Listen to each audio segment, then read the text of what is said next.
As printers begin aiming for more advanced designs, the darkroom will need to be more dialed in to create more intricate screen prints.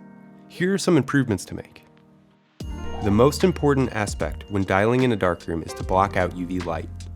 Replace bulbs with light-safe ones and block out light from doorways and windows. If you don't have a dedicated darkroom area, pop-up tints or structures can help create a darkroom environment. A dry darkroom is the best darkroom. Keep your humidity below 40% and ideally under 30%. In dry climates, this is probably already your resting humidity. To create the best darkroom environment, invest in a dehumidifier. The dehumidifier will take the moisture out of the air. A hygrometer will help you keep track of the humidity in the room. Warm and dry is what you're looking for. Low humidity will dry screens better and help eliminate gummy emulsion.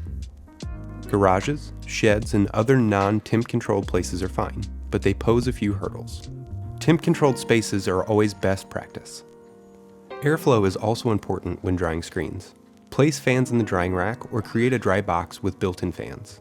The heat from the dehumidifier will also keep the temperature in the darkroom or the dry box warm. An enclosed drying rack is best for keeping your darkroom temperature optimal. In a warm, dry environment with good airflow, screens can dry in 2 to 4 hours. In a normal space, it could take up to 24 hours for a fully dried screen. Linked below is an infographic poster that fully outlines the darkroom process. It is a great help to make sure all the steps are done and in the correct order. Once the darkroom is dialed, it's time to coat a screen. Thanks for watching, screen printers. If you found this video helpful, you won't want to miss our comprehensive online course, How to Screen Print with a Kit 250 Edition, available exclusively on screenprinting.com. Watch today for free and take your skills to the next level.